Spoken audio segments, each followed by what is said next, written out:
History does not repeat, but it does instruct. As the Founding Fathers debated our Constitution, they took instruction from the history they knew. Concerned that the democratic republic they envisioned would collapse, they contemplated the descent of ancient democracies and republics into oligarchy and empire.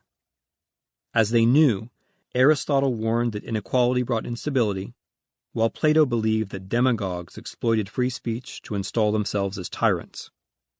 In founding a democratic republic upon law and establishing a system of checks and balances, the Founding Fathers sought to avoid the evil that they, like the ancient philosophers, called tyranny. They had in mind the usurpation of power by a single individual or group, or the circumvention of law by rulers for their own benefit.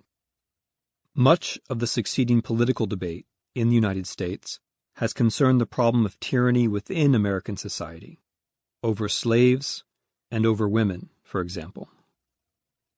It is thus a primary American tradition to consider history when our political order seems imperiled.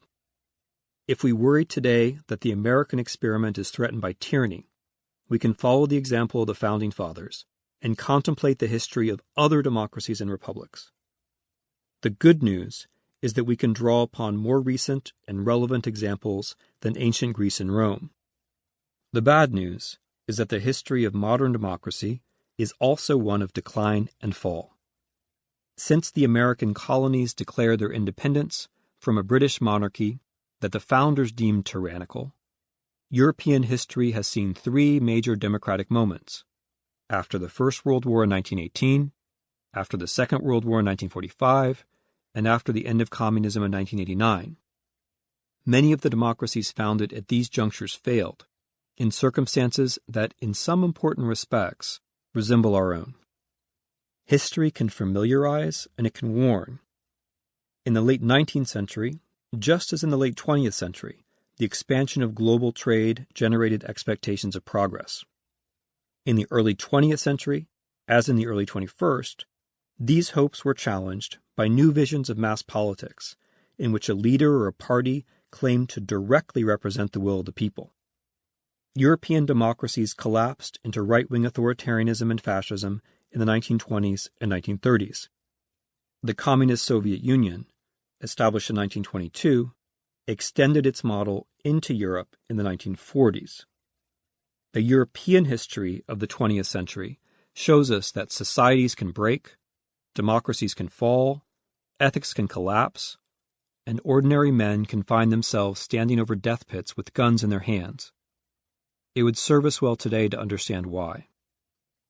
Both fascism and communism were responses to globalization, to the real and perceived inequalities it created, and the apparent helplessness of the democracies in addressing them.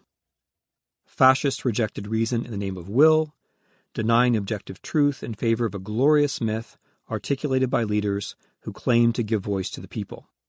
They put a face on globalization, arguing that its complex challenges were the result of a conspiracy against the nation.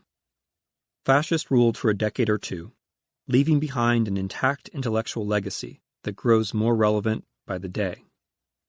Communists ruled for longer, for nearly 7 decades in the Soviet Union, and more than 4 decades in much of Eastern Europe. They proposed rule by a disciplined party elite with a monopoly on reason that would guide society towards a certain future according to supposedly fixed laws of history.